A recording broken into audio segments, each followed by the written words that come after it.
Next on Current News, Pope Francis wraps up his papal visit to the Balkans with a final stop in North Macedonia to pay tribute to their most famous daughter and saint, Mother Teresa. Then, protecting our houses of worship after targeted attacks at home and abroad, the Church is taking steps to safeguard its faithful. Plus, the Diocese of Brooklyn celebrates the Mass of the Neophytes, welcoming new Catholics into the fold. It's a feast before the feast, a recruiting drive to help keep a famous tradition alive at a Williamsburg church. I'm Tim Harfman, and that story is coming up.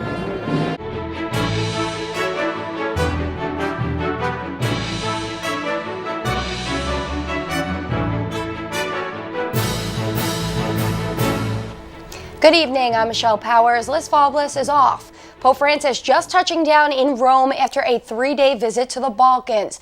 Much of his trip centered on the plight of the poor and disenfranchised. The pontiff's last stop, North Macedonia, where he honored a true champion of the poor, Mother Teresa. Melissa Butts reports from Rome. On the last day of his visit to the Balkan countries, Pope Francis made history as the first ever pope to visit North Macedonia. He spent the entire day visiting Mother Teresa of Calcutta's hometown, Skopje. From his first meeting of the day to the last one, Pope Francis highlighted St. Mother Teresa. With civil authorities, he spoke of the world's admiration for this recent saint who dedicated herself to the poor, abandoned and discarded. Siete giustamente fieri di questa grande donna. Pope Francis then went to her memorial, built over the church where she was baptized in 1910. He prayed before her statue and relics, lighting 5 candles representing the country's 5 religious confessions. Before celebrating Mass, Pope Francis greeted the poor, who are helped by the missionaries of charity. The Mass was celebrated in Macedonia Square for around 1% of the country's population, who identify as Catholic. Later in his ecumenical meeting with youth, he encouraged them to dream big, just like Mother Teresa did. Ma non smise di sognare e di darsi da fare per cercare sempre di scoprire il volto del suo grande amore, che era Gesù. Scoprirlo in tutti coloro che stavano al margine della strada. Se qualcuno di voi, come Madre Teresa, è chiamato a lavorare con le proprie mani, a prendere la vita sul serio, per fare di essa qualcosa di bello. Non permettiamo che ci rubino i sogni. The last meeting of the day was with the country's religious and their families. He encouraged them to continue their mission, even if it seems impossible. Using Mother Teresa as an example, Pope Francis said, when one is anointed by Jesus, nothing can prevent merciful work toward those most in need. After about 10 hours in the country, Pope Francis boarded the plane to return to Rome to conclude his 29th apostolic visit outside of Italy. At the Vatican, Melissa Butts, Currents News. Back to you in New York, Michelle. The Holy Father landed just a short time ago, but before touching down, he spoke with journalists aboard the papal plane. Senior correspondent for Crux, Elise Harris, was one of the journalists at the papal press conference. She joins us now to discuss what the Holy Father said. Elise, thanks for being here with us. What did Pope Francis have to say about the Balkan trip during the press conference? It seemed the entire time he spoke about the small countries embracing diversity. Did he wrap it up nicely in any way? You know, he did. The Pope said this, this is the first time a Pope has ever been to Macedonia. So it was obviously a really big moment for him and for the church there. And it was the first time that a Pope had been to Bulgaria in 17 years. So it was a very meaningful visit for both sides, I think, in each country. And the Pope said he was very moved by the people, by their welcome, and by seeing the different, the good relationships that exist between people. Each country is a majority Orthodox country. There are Muslim populations in each, as well as Jewish populations. And so he said being able to see the interactions of everybody there and their good relationships was something that really struck him, as well as being able to see the poor, because these are both very poor countries as well. And he had a chance to meet with those communities while he was on the ground in both Bulgaria and Macedonia. So he said that was something he was also very moved by. And now in less than a week, Pope Francis is scheduled to meet with the heads of more than 800 women religious orders for a special summit. One of the topics many are interested in is the idea of women deacons. We know the Pope's spoken on this topic before. Any updates, Elise? Yes, actually, that was one of the questions that came up during the press conference today. You know, is the same group in 2016 that the Pope was speaking with when he said that he would open a commission to study the women's diaconate, to study the historical roots, to see what their role was and what role they might have in the church today if we were to open the female diaconate again. Basically, what he said today is after 2 years of study, that commission has been inconclusive. He said that people have different opinions about things. They can't reach an agreement. And so they're continuing to study the different aspects of it. And they've been able to find about 100 points in common. But with a topic like this, there are just so many things and so many different aspects to it. So he said they're continuing to study that. But it was something that he didn't really, we don't have an end in sight to that quite yet. Now, the church is also suffering a great loss. Jean Vanier, a Catholic philosopher, theologian, and humanitarian, returned to God. What did the Holy Father have to say about his passing? You know, the Holy Father today was very, very moved by Jean Vanier. He spoke at the very beginning when he first came back. The first thing he mentioned to us on the plane was he said that he had called Jean Vanier about a week ago, knowing that he was close to death, and said he was just very moved by Jean Vanier's testimony and his witness as a man of God, his witness to love for the human person, and his witness to life. So he really praised Jean Vanier's commitment to, you know, the communities he founded to help the disabled, and just his very strong, you know, affection for these people and the love that he really had for humanity. A hero to many. Elise, thank you. You're a champ. See you soon. Thank you very much. Police in Sri Lanka are now saying that all those involved in the deadly Easter Sunday blast are either dead or under arrest. Officials also believe that they have seized all explosives from the Islamic State-linked group. That being said, the Prime Minister there is still warning that the chance of further bombings cannot be ruled out. Catholic churches and schools are still shut down. Following an increase of attacks around the world, the big question remains: how can we protect our houses of worship? That was addressed today on the steps of New York City Hall, a rally for the safety of all religious New Yorkers, calling on Mayor Bill de Blasio to fund security measures. Not one dime is in this budget right now to protect our children in private schools. We will not advance a budget without those funds to protect our children. We deserve to feel safe in our houses of worship. We deserve the ability to afford long-term protection in our religious spaces. Brooklyn Council member Chaim Deutsch organized the rally together with numerous Jewish, Christian, and Muslim faith organizations. The crowd gathering to demand the mayor include funding in the city budget for all houses of worship to have security apparatus and personnel. They say their voices will not be silenced until they feel safe. Secretary of State Mike Pompeo abruptly canceled a meeting with German Chancellor Angela Merkel on Tuesday, citing pressing issues. Pompeo, who is in the middle of an overseas trip, was set to discuss issues of mutual concern with one of America's closest allies. The change in plans comes as the United States ups its military pressure on Iran and warns Russia to stay out of Venezuela. Karen Kifa has the latest from Washington. The State Department said pressing issues were behind Secretary of State Mike Pompeo's last-minute cancellation of a meeting with German Chancellor Angela Merkel in Berlin. His next destination, unknown. Pompeo, in the middle of an overseas trip, has multiple hotspots to address. At a summit in Finland, he met with Russia's top diplomat Sergei Lavrov amid tensions over Moscow's backing of embattled Venezuelan President Nicolas Maduro. Pompeo has said he wants Russia out of the Venezuela crisis, but struck a more moderate tone around the meeting than recent rhetoric.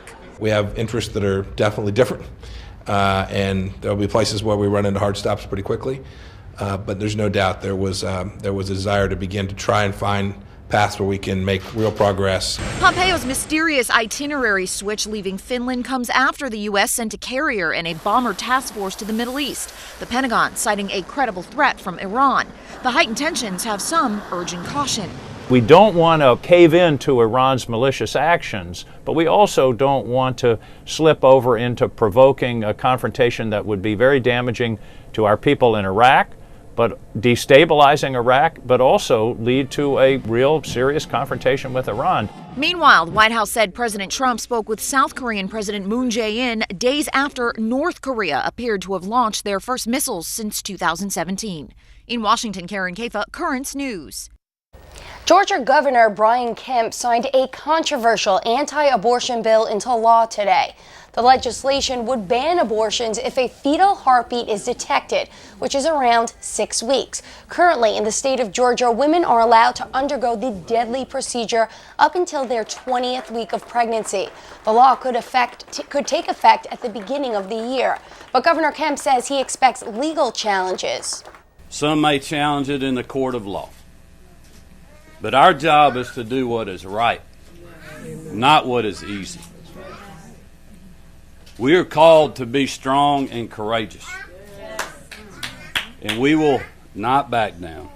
We will always continue to fight for life. At least 15 states have introduced similar legislation this year. The governors of Kentucky, Mississippi, and Ohio have signed theirs into law, but none of those laws have been successfully enacted. This law in itself is an act of reproductive oppression. Dozens gathered outside the Capitol protesting the legislation. The ACLU says they believe the bill is a clear violation of Roe v. Wade. More than 1,000 new Catholics were welcomed into the Brooklyn Diocese this Easter. Over the weekend, they gathered together for a mass to profess their new faith and pray. Currents News' Katie Anguser has the story. Glory to you. 2 weeks after celebrating Christ's resurrection, these Catholics are putting their faith into practice. This Easter, I've become a new person. That's because Marlita Stanley, along with more than 1,000 other men, women, and children, were welcomed into the Catholic faith during the Easter Vigil Mass. They are called Neophytes, the newest Catholics to profess their faith in God and be born again in the waters of baptism. When I went down into the water with my first dip, it was dark, very dark. And as I arose from the water and went down 2 more times, it was enlightening. Auxiliary Bishop of Brooklyn, Neil Tiemann, was the main celebrant at the Mass at the Immaculate Conception Center in Douglaston, Queens. The liturgy was celebrated in both English and Spanish and included testimonies from the new Catholics. In a certain sense, it's almost like Pentecost, where we get people of so many different languages and nations, where they come together and celebrate their new birth, and in a formal sense, they're received into the diocese. This year's number of newly converted is on par with previous years, despite the challenges facing the church. Theodore Musco, the diocesan director of faith formation, says it is part of an ongoing trend in the diocese. Every event we had this year has been sold out. More people than ever have been attending our diocesan and parish events. It shows that faith still resides in the hearts of the people. And for these neophytes, they go in peace, knowing they can love and serve God in a whole new way. I can say I talk more with God the more. Katie Anguser, Currents News. There's a lot more news headed your way. An update on the Russian jetliner that caught fire over the weekend. There was an American on board. Prosecutors in Chile have nixed a controversial agreement that has clerical sex abuse survivors outraged. National correspondent for the Tablet and Crux, Christopher White, is here to talk about it. And recruiting is now open for men willing to carry the Giglio, and a popular Italian-American feast. Do you have a story idea or want to share a tip? Email us at newstips@desalesmedia.org or call our 24-hour number, 718-517-3122. We'll be right back.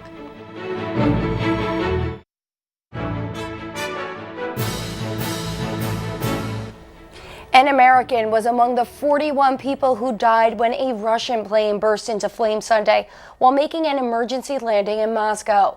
22-year-old Jeremy Brooks boarded that plane as a recent college graduate, bound for his dream job as a fishing guide in northwest Russia. Of the 78 people on board, 37 survived the fiery crash. The investigation is still ongoing. President Donald Trump's latest threat to hike tariffs on Chinese imports could escalate the trade war between the world's two biggest economies just days before they're scheduled to meet. The Chinese Foreign Ministry responding to the president's threat by saying it won't resolve any issue. China always holds the view that mutual respect, equal footing, and mutual benefits are the preconditions for reaching any deal. The Trump administration could increase the tariffs as early as this Friday.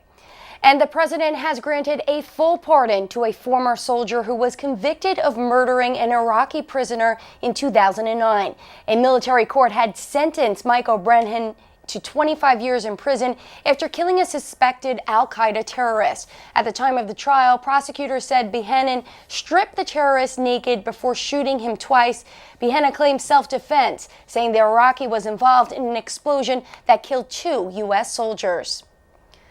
Prosecutors in Chile have scrapped a controversial agreement made with the Catholic Church there following outrage from sex abuse victims, the latest development in a country where Catholic bishops are under serious scrutiny for their handling of the clerical sex abuse cases over the last 50 years. National correspondent for the Tablet and Crux, Christopher White, joins us now with more details. Christopher, how exactly did this deal come about, and what do they hope to accomplish with it? Well, Michelle, let's remember 2 years ago, Pope Francis went to Chile, and the sexual abuse crisis there sort of erupted on the global scene and took center stage. And one of the outcomes of this is that the national prosecutor, Jorge Abbott, reached a deal with the secretary of the Chilean Bishops' Conference, and which would have effectively allowed victims to come forward directly to the church rather than the prosecutor's office themselves. So that was sort of the structure of the deal. And what makes the cancellation seen as controversial then? Well, what happened was a lot of sex abuse survivors said, look, by going directly to the church rather than the state, it almost gives the church an out, and it takes away that level of accountability that we've been fighting for. So it was really the voice of the sex abuse survivors that pushed back hard on this, and the prosecutor's office took a lot of heat for this, and eventually he pulled out and said, okay, we've got to start from scratch again and go back to the drawing board. So like you said, in recent years since that papal trip, Chile has really been ground zero for the Catholic Church's sex abuse crisis. What's the state of things there now, and what are the wider implications for the global church? Well, just this week, a victim's advocate said that, every week we have about 2 new victims that come forward. So because of this sort of unmasking of years and years of cover-up, a number of victims are coming forward. About 9 bishops are still being investigated. Let's remember last spring, all of the Chilean bishops went to Rome and resigned en masse, and the Vatican continues to look through these cases. That being said, Pope Francis just appointed Celestino Alce as the new Archbishop of Chile. He's a temporary sort of a placeholder until they find a more permanent one. But he's vowed, to continue the reform efforts, but it's still a church that is wounded and healing, although reform is underway. What do you see as next for Chile then? Well, I think Alce is going to have to continue to clean house, and they're probably going to go through a number of painful years where more resignations await. All right, Chris, thank you so much. Thanks, Michelle. The governor of Arizona is rejecting demands that he take down a social media post that wished people a happy Easter and cited a Bible verse. The Secular Coalition for Arizona requested that Republican Doug Ducey, a practicing Catholic, remove the post from his official Facebook page. They believe the post was unconstitutional. Ducey responded citing First Amendment rights. He says he is happy to provide copies of the Constitution to anyone who hasn't read it. The remains of Archbishop Fulton Sheen will be moved to the Cathedral of St. Mary in Peoria, Illinois, after the New York Court of Appeals dismissed the case to keep them in New York. Archbishop Sheen's cause for canonization has been stalled during the legal battle between the Diocese of Peoria and the Archdiocese of New York. The dismissal could now pave the way for the Illinois native's beatification.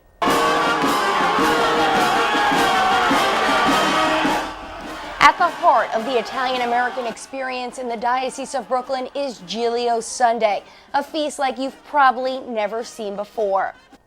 The highlight, a 4-ton, 7-story tower that graces the Williamsburg skyline, lifted by manpower alone. But in order for the more than 100-year-old tradition to continue, Currents News' Tim Harfman reports volunteers are needed for the first time in history. Strike up the band. Our Lady of Mount Carmel Church is preparing for its annual Giglio feast with a feast. The tradition featuring 100 men under the steel beams of the Giglio structure, lifting the 72-foot tall, 4-ton tower. At the top, an Italian saint. At this dinner, most of these men have been part of it for decades. For as long as I can remember. But in order for the Giglio to continue soaring through the Williamsburg skies, extra manpower is needed. At my age, the body, the joints don't hold up like they used to.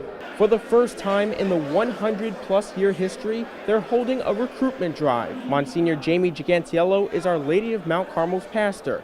He says this year's feast will go on as planned, but recruiting new members is vital to lift the future of the Italian-American tradition. It's very hard to get the younger generation involved. Many of the lifters that are lifting today, they grew up in the neighborhood. But since the neighborhood have changed, many people have moved away. Nearly 20 new people have already signed up. Nino Colombo grew up in Williamsburg and attended the feast as a child. He explains why he's getting involved almost 4 decades later. Try something new for a change. Support a friend of mine who's been doing this for 22 years. Sammy Kosiari also grew up in the Brooklyn neighborhood. Now a Long Island resident, he's returning to his roots. I finally, found myself like, hey, I've never been a lifter. I had an opportunity, so I wanted to take advantage of it. But the feast isn't only about tradition, it's about faith. These men lift the Giglio in memory of their late family members and friends. You're carrying the weight of the world on your shoulders, okay? So you're kind of doing penance for the people that can't do it for themselves. It's not too late to sign up. Go online at olmcfeast.com. This year, Giglio Sunday falls on July 14th. In Williamsburg, Brooklyn, Tim Harfman, Currents News. Still to come on Currents News, a discovery thousands of years old, an ancient Egyptian burial ground near the famous pyramids of Giza, and the touching story of hundreds of teenagers saying thank you and goodbye to a neighborhood staple. And the tablet has a brand new page called Our Diocese Family, where you can share your pictures of recent baptisms, Holy Communions, confirmations, marriage, all of the joyous sacraments. For more details and to submit your photos, go to thetablet.org/ourdiocesanfamily. Your picture may be published in an upcoming issue of the newspaper. We'll be right back.